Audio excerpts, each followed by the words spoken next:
They sold her for less than the price of a prize horse, though the debt her father owed was substantial enough to ruin 3 generations of his bloodline.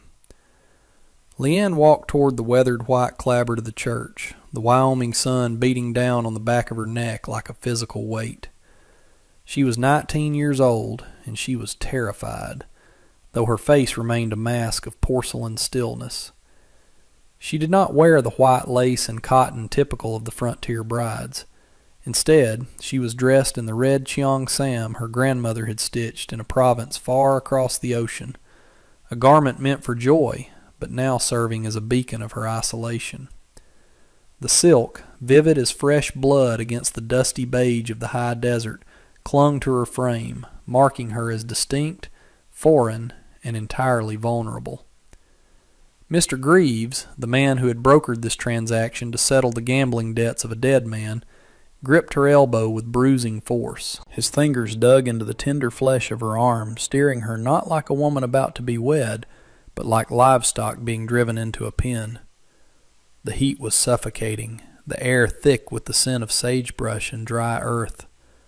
Townsfolk had gathered near the entrance, their whispers loud and sharp, cutting through the heavy summer air. They had come to see the spectacle of the foreigner being handed over to the recluse of the valley. Leanne kept her eyes fixed on the ground, watching the hem of her red silk brush against the dirt, staining the embroidery. She expected cruelty. Her life in the mining camp had taught her that men were creatures of appetite and rage, and she had been sold to a man known only for his silence and his sighs. Greaves shoved her forward, and she stumbled over the threshold of the church. The interior was dimmer but stiflingly hot, the air stagnant and smelling of old wax and stale incense. At the altar, a shadow waited. He was a mountain of a man, broad-shouldered and still as the stone cliffs that bordered the territory. He did not turn as the doors groaned shut behind them, sealing her fate. She could feel the pulse hammering in her throat, a frantic bird trapped in a cage. This was the end of her life, she was certain. This was where she disappeared. Greaves marched her down the short aisle, the sound of her soft slippers lost beneath the heavy thud of his boots. The priest, a thin man with a sheen of sweat on his upper lip, looked nervous, his eyes darting between Greaves and the large man waiting at the altar. When they reached the front, Greaves finally released her arm, leaving red, distinct marks on her skin. "Here she is," Greaves said, his voice grating and loud in the quiet space. "Debt paid in full, Declan. She's yours. A virgin, as agreed. Does what she's told, mostly." The words hung in the air, stripping her of humanity, reducing her to an object of barter. Leanne held her breath, waiting for the man named Declan Thorne to speak, to inspect her, to confirm the purchase. Slowly the man turned. He was even larger than he appeared from behind, wearing a dusty coat and a dark shirt buttoned to his throat despite the heat. His face was weathered, etched with lines of hard labor, and a scar that cut through his left eyebrow, giving him a perpetual look of severity. But when his eyes met hers, they were not filled with the lust or malice she had prepared herself for. They were dark, unreadable, and startlingly tired. He looked at Greaves, then down at Leanne, his gaze lingering on the bruises forming on her arm where Greaves had held her. He said nothing. The silence stretched, heavy and suffocating, until the priest cleared his throat nervously. The ceremony was a blur of Latin and English that Leanne barely comprehended, her mind racing with scenarios of escape that she knew were impossible. She was miles from anywhere, in a land that was hostile to her kind, bound to a stranger. When the time came for the rings, there were none. Declan simply nodded at the priest to continue. He did not take her hand. He stood beside her, a towering wall of heat and presence, but he did not touch her. The absence of his touch was more terrifying than a grip would have been. It felt like the calm before a violent storm. Greaves watched with a sneer, clearly disappointed by the lack of drama, expecting a show of dominance that Declan refused to perform. "I now pronounce you man and wife," the priest rushed out, closing his Bible with a snap that echoed like a gunshot. "You may, well, you may go." There was no kiss. Declan finally moved, turning his body fully toward her. For a moment, Leanne flinched, her shoulders hunching instinctively. Declan paused, his hand halfway extended. He saw the flinch. He saw the terror in her dark eyes. His hand dropped back to his side. "Come," he said. His voice was deep, scraping like gravel, but the tone was not angry. It was merely a statement. He turned and walked down the aisle, his strides long and heavy. He did not drag her. He did not wait for her. He simply walked, assuming she would follow because she had nowhere else to go. And she did, the red silk rustling softly, following the man who now owned her life. Outside, the sun was blinding.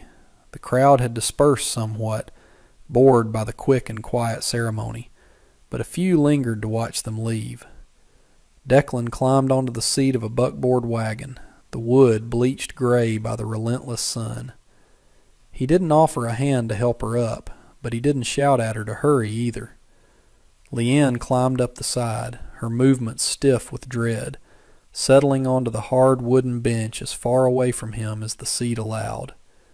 He flicked the reins, and the two large bays lurched forward, pulling them away from the church, away from the town, and out into the vast, empty scrubland. The journey was agonizingly silent.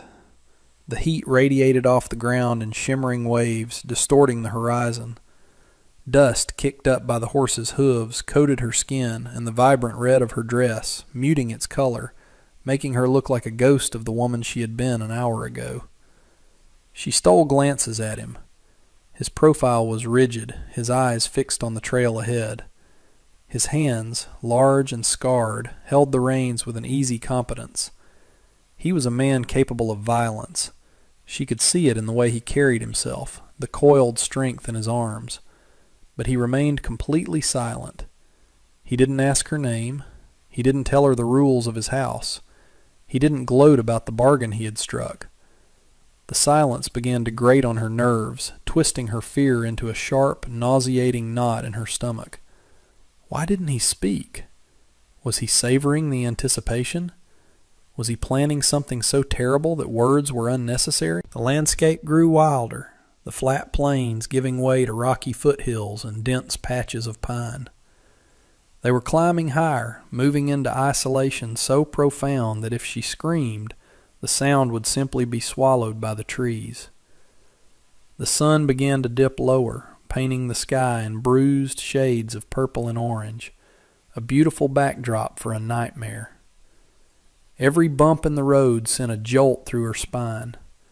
She clutched her hands together in her lap, her knuckles white. She thought of her father, of the debt, of the way Greaves had looked at her. She thought of the stories the other women whispered in the camp, stories of brides who vanished, of men who treated wives like mules. She prepared herself to endure. That was her strength. She could endure pain. She could lock her mind away in a safe place while her body suffered. She had survived the journey across the ocean. She had survived the poverty of the camp. She would survive this, whatever this was. They arrived at the homestead as twilight settled over the valley. It was a modest cabin, built of sturdy logs, with a barn and a corral off to the side. It wasn't the hovel she had expected, nor was it a grand estate. It was utilitarian, clean, and utterly lonely. A porch wrapped around the front, empty of chairs or decoration. Declan pulled the wagon to a halt near the front steps. The horses blew out breaths of exhaustion, their sides heaving in the cooling air. For the first time in hours, Declan looked at her. The shadows obscured his expression, making him loom even larger. "Wait here," he said. It was an order, but again the tone lacked the bite of cruelty. He jumped down, his boots crunching in the gravel, and walked around to her side of the wagon. Leanne braced herself, her breath hitching. This was it. This was the moment he would pull her down and drag her inside. She squeezed her eyes shut, her body rigid as stone. She felt the wagon shift as he reached up, but no hands grabbed her waist. No rough fingers tangled in her hair. Instead, she heard the thud of wood on the ground. She opened her eyes. He had lifted her small wooden trunk, her only worldly possessions, from the back of the wagon and set it on the dirt. He stood back, giving her space to climb down on her own.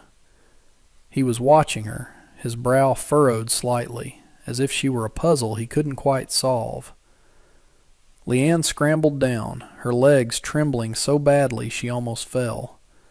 She caught herself on the wheel, expecting him to laugh or scold her clumsiness. He did neither. He simply picked up the trunk with one hand, as if it weighed nothing, and walked toward the cabin door.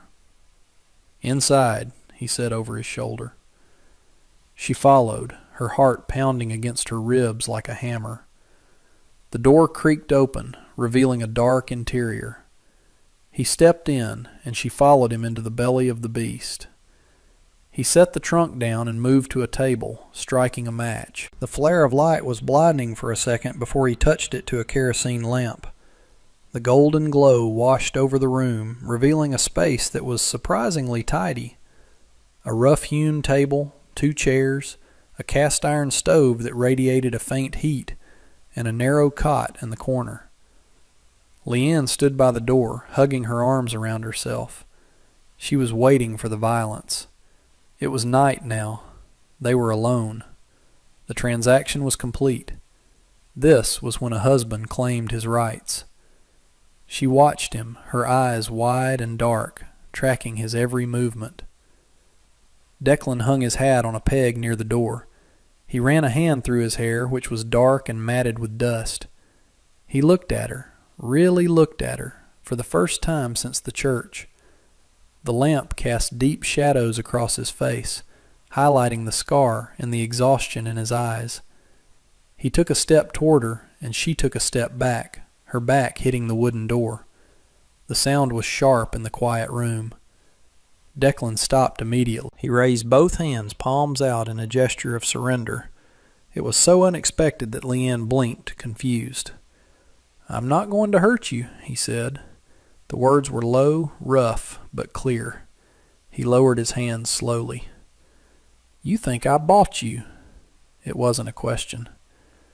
"Greaves, he talks too much." Declan turned away from her, walking toward a second door at the back of the main room. He pushed it open. "This is your room," he said, gesturing into the darkness beyond. Leanne stared at him, unable to comprehend. Her room? She didn't move. He sighed, a sound of deep weariness. He walked into the small room, struck another match, and lit a second lamp. He returned to the doorway. "Go look," he said. Hesitantly, she moved away from the safety of the front door, creeping toward the room he indicated. She peered inside. It was small, clean. There was a bed with a quilt, a wash basin on a stand, and a window with a sturdy latch. It was a room for a person, not a cell for a prisoner. She looked back at him, confusion warring with fear. "I don't understand," she whispered. It was the first time she had spoken. Her voice was trembling. Declan looked at her, his expression stoic, unreadable. He reached into his pocket and pulled out a heavy iron key. He walked over to the door of the bedroom, inserted the key into the lock from the inside, and turned it. Then he pulled the key out and held it out to her. "The lock works," he said, "from the inside. You keep the key." Leanne stared at the piece of iron in his large palm. It was cold, heavy, and real. He was giving her the means to lock him out. He was giving her a barrier. "Why?" she asked, her voice barely audible. Declan placed the key on the small table beside the door when she didn't take it. He stepped back, putting distance between them again. "Because I didn't buy a wife," he said, his voice dropping to a rumble that seemed to vibrate in the floorboards. "I paid a debt so a girl wouldn't be destroyed by it. You sleep there. I sleep out here. You don't come out unless you want to. You don't speak unless you want to. He turned his back on her then, walking toward the stove to add wood. There's water in the pitcher, food in the pantry. Sleep. He didn't look at her again. He just stood there, staring at the fire he was building. Leanne looked at the key, then at his broad back. Her hands shook as she picked up the key. She retreated into the room, closing the door softly. She turned the key in the lock. The click was the loudest sound she had ever heard. She waited, her ear pressed to the wood, expecting him to roar, to break it down, to reveal it was all a cruel game. But there was only silence, and the faint sound of a man settling into a chair in the other room, alone. The first light of dawn did not wake her. The silence did. Leanne opened her eyes, her heart immediately hammering against her ribs as the memory of the previous day crashed over her. She was in the stranger's house. She was married. She lay still under the rough cotton quilt, staring at the wooden ceiling, listening for the heavy tread of boots or the sound of angry breathing. There was nothing but the morning birds calling out in the sagebrush. Slowly she sat up, her eyes darting to the door. The key was still in the lock, turned horizontally just as she had left it. He had not tried to enter. The handle had not jiggled in the night. She swung her legs over the side of the bed, the floorboards cool against her bare feet. The red silk Cheong Sam, now wrinkled and stained with the dust of the trail, hung over the back of the single chair in the room. She put it on, the familiar fabric offering a small, pathetic armor against this alien world. She turned the key. The metal mechanism groaned, a harsh sound in the quiet house. She held her breath, waiting for a reaction from the other room, but none came. With trembling fingers, she pulled the door open a crack. The main room was empty. The morning sun sliced through the windows in sharp, dusty beams, illuminating the floating motes in the air. The cot in the corner where he must have slept was neatly made, the blanket pulled tight. The stove was cold, though a fresh pot of coffee sat on top of it, still warm to the touch. He was gone. Panic flared, hot and sudden. Had he abandoned her? But no, that made no sense. He had paid for her. Men did not discard expensive purchases so easily. She stepped fully into the room, her movements soundless. On the table he had left a plate covered with a cloth. She lifted it. 2 biscuits and a strip of cured meat. It wasn't a meal served with love, but it was sustenance provided with thought. She ate standing up, her eyes fixed on the front door, ready to bolt back to her room at the first sign of movement. The food settled the gnawing ache in her stomach, and with the hunger abated, a new feeling took root, a need to be useful. In the mining camp, useless mouths were not fed. If she did not work, she had no value. If she had no value, she was in danger. She looked around the cabin. It was tidy, but dust gathered in the corners, and the floor was streaked with mud. She found a broom in the corner and a bucket by the door. She worked for hours, the repetitive motion of sweeping and scrubbing grounding her. She found a sack of rice in the pantry, a surprising discovery that made her throat tight with unexpected emotion, and set a pot to boil on the stove after struggling to light the wood. She was on her knees, scrubbing the floorboards near the entrance, when the shadow fell across the threshold. Leanne froze, her hands slick with soapy water, her head bowing instinctively. She did not look up as the heavy boots stepped inside.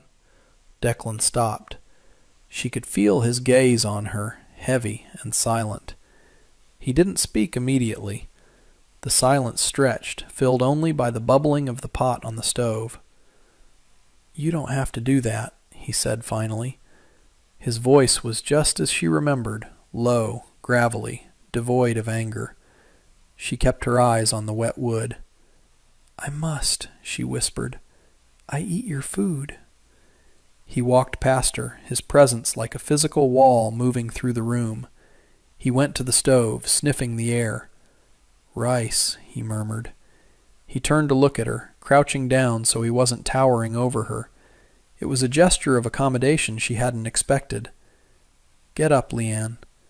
It was the first time he had used her name.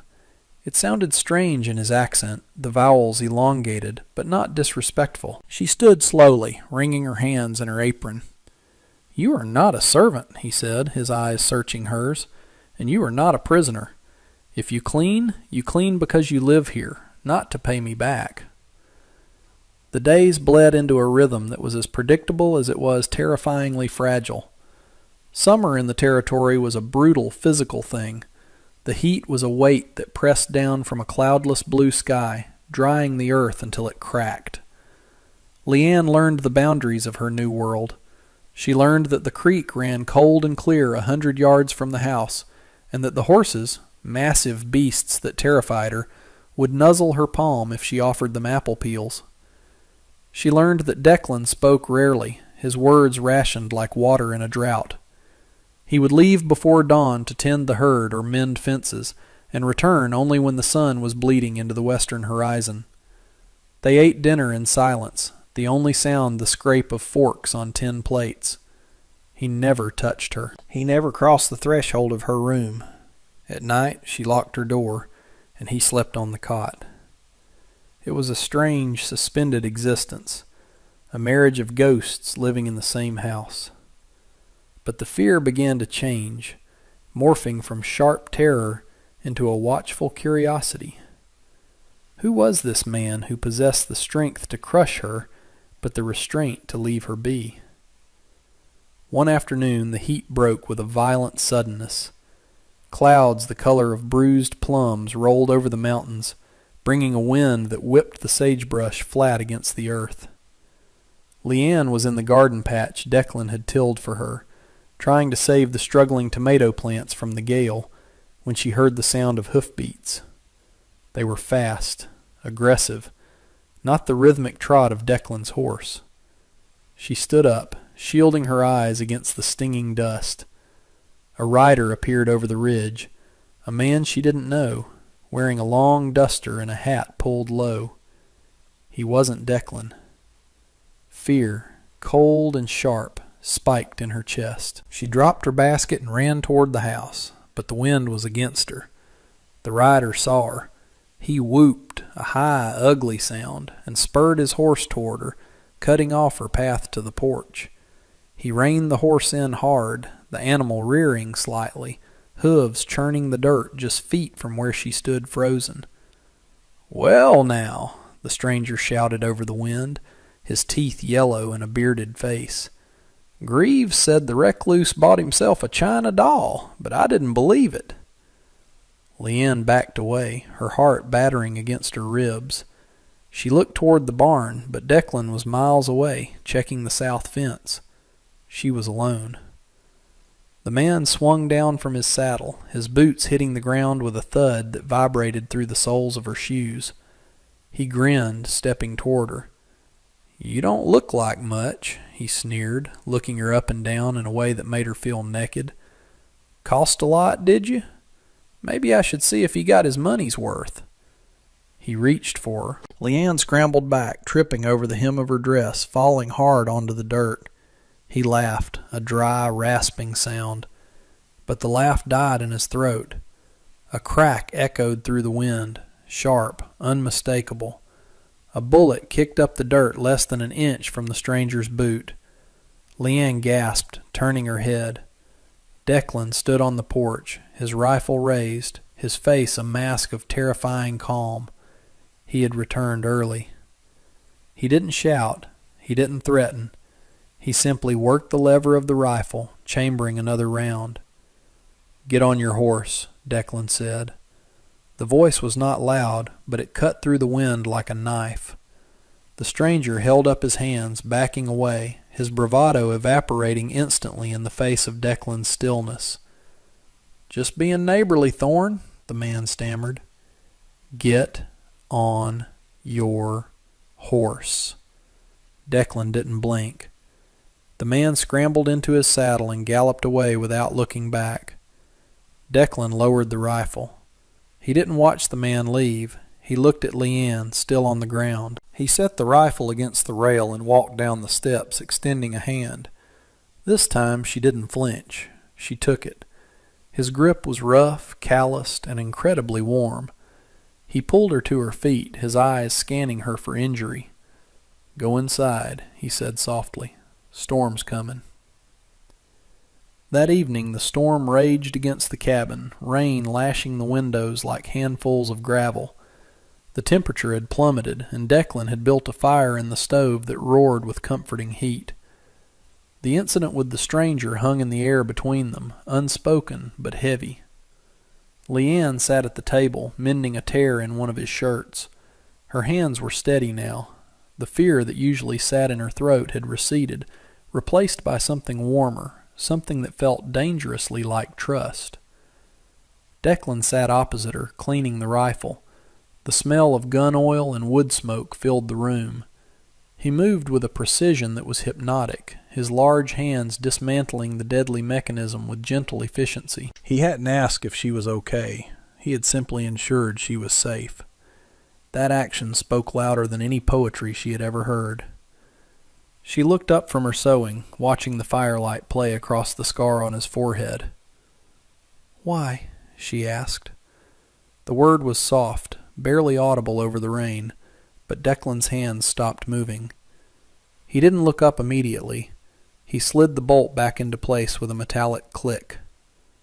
"Why what?" he asked, his voice low. "Why did you spend the money?" Leanne asked, her English halting but clear. "You do not want a wife. You do not touch me.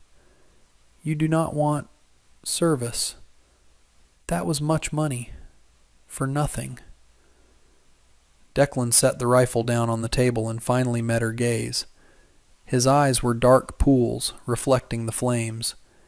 He looked tired, an ancient weariness that went down to his bones.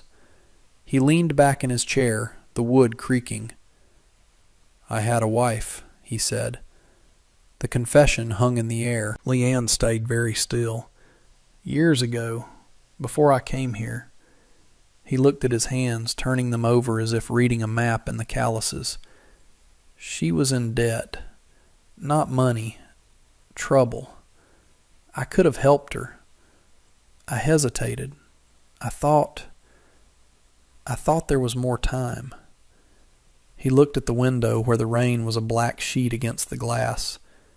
"There wasn't. She died because I didn't act."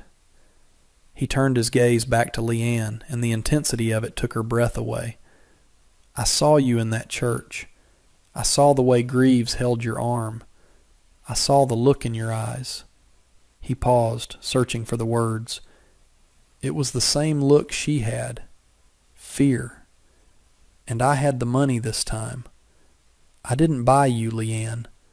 I bought my own peace. I couldn't watch it happen again. He stood up abruptly, the vulnerability of the moment seemingly too much for him. "It wasn't for you," he said, his voice gruff again, retreating behind his walls. "It was for me. Selfish." He walked to the stove to pour coffee, his back to her. Leanne watched him. He called it selfish. She called it salvation. She stood up and walked to the stove, stopping just behind him. She didn't touch him, but she stood close enough to feel the heat radiating from his back. "Thank you," she said. He stiffened slightly, then relaxed. "Go to sleep," he said. "You're safe here." And for the first time in her life, she believed it. The peace they had built was shattered 2 weeks later. The summer heat had returned with a vengeance, baking the mud from the storm into concrete. Leanne was in the kitchen kneading dough when the dogs Declan kept for the sheep began to bark, a frantic, vicious barking that signaled a threat. She wiped her floury hands on her apron and went to the window. 3 riders were approaching the cabin. In the lead was Greaves. He rode with an arrogance that made Leanne's stomach churn. Behind him were 2 men, one of whom was the stranger Declan had chased off. They were armed. Declan was in the corral breaking a new colt. He saw them coming. He dismounted smoothly, not rushing, and walked to the fence where his rifle rested. He picked it up and walked to meet them in the yard, placing himself between the riders and the house. Leanne's heart hammered. She looked at the back door. She could run. She could flee into the hills while they were distracted. That was what a survivor did. That was what she had been taught. Save yourself. "Afternoon, Declan," Greaves shouted, reining in his horse. He didn't dismount. "We got a problem." Declan stood his ground, the rifle cradled in the crook of his arm. "No problem here, Greaves, unless you're bringing one." Greaves laughed, but his eyes were cold. "See, I've been looking over the books. Turns out the old man's debt. There was interest. Compound interest. You're short, Declan. About $500 short." It was a lie. A blatant, extortionist lie. "The deal is done," Declan said, his voice hard as iron. "She's my wife. Get off my land." Greaves signaled to the men behind him. They unholstered their pistols. "She's property until the debt is cleared," Greaves sneered. "And since you can't pay, we're here to repossess. I got a buyer in San Francisco who pays in gold." Declan shifted his stance, the rifle barrel rising slightly. "You'll die trying," he said. "Maybe," Greaves shrugged, "but so will you, and then we take her anyway." The tension snapped. One of the men raised his gun. Declan was faster. He fired from the hip, the shot hitting the dirt near the horse's feet, spooking the animal. But there were three of them. Greaves leveled his revolver at Declan's chest.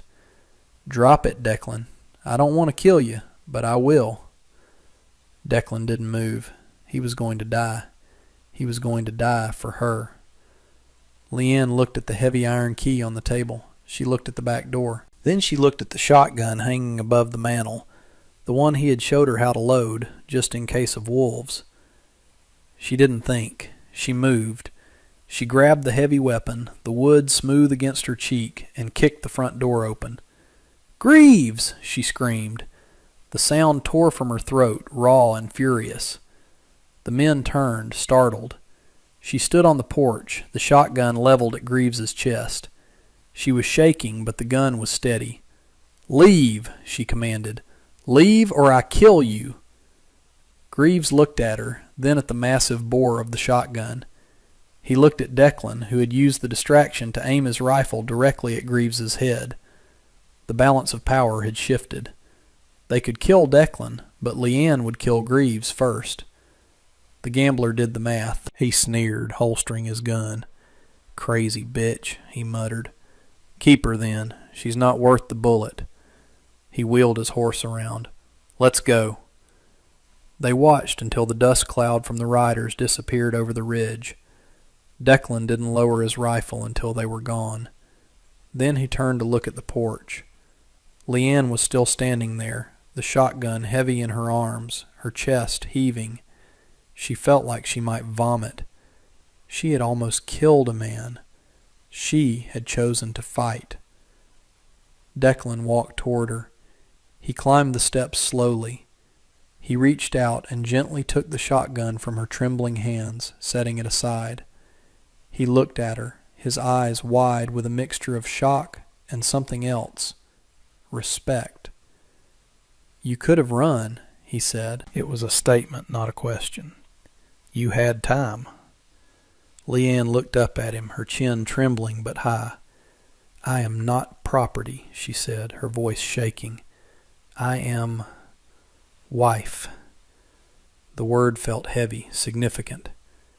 "And you," she struggled for the words, "you stood." Declan looked at her for a long moment. Then he did something he had never done. He reached out and brushed a strand of hair from her face. His hand was shaking slightly, too. "Yeah," he said thickly. "I stood." The next morning the air was crisp, the heat of the summer beginning to fade into the promise of autumn. Declan hitched the wagon. He packed her trunk, the same small wooden trunk she had arrived with, and placed it in the back. He put on his coat and hat. Leanne stood on the porch watching him. Confusion swirled in her gut. The danger was gone. Why was he packing? He walked up the steps and stopped in front of her. He reached into his pocket and pulled out a thick envelope. "This is a ticket," he said. "Train to the coast. And money. Enough to start over." He held it out to her. "You're free, Leanne. Greaves won't come back. You don't have to stay here. You don't have to be a debt paid." Leanne looked at the envelope. It was freedom. It was what she had dreamed of every night since she was 12. She could go where no one knew her name. She could be alone. She looked at the ticket, then she looked at the cabin. She looked at the garden she had planted, the tomato plants struggling but surviving in the harsh soil. She looked at Declan. He was waiting, his face stoic, prepared to let her go, prepared to return to his silence and his ghosts. He was giving her the choice he never had. He was giving her dignity. Leanne reached out and took the envelope. Declan's shoulders slumped slightly, a microscopic defeat. Then Leanne walked over to the stove. She opened the iron door to the firebox and tossed the envelope inside. The paper caught instantly, curling into black ash. Declan stared at her, his mouth slightly open. "Leanne," he breathed. "Why?" She turned to him. She didn't smile, but her eyes were clear, the fear gone, replaced by a steely resolve. "I do not want to go," she said. "I choose." She walked past him to the table where the heavy iron key still sat. She picked it up. She walked to her bedroom door, inserted the key, and turned it. Unlock. She pulled the key out and placed it in her pocket. Then she left the bedroom door wide open. She turned back to him. "I choose this," she said. "I choose us." Declan stood frozen, the realization washing over him. The walls he had built, the silence he had lived in, crumbled. He took a step toward her. He didn't rush. He walked to her and took her hands in his. "Okay," he whispered, his voice cracking. "Okay." Outside, the wind blew through the sagebrush, no longer a lonely sound, but a song of the frontier. They stood together in the quiet house, no longer strangers, no longer a debt and a payer, but two survivors who had found a home in the unlikeliest of places.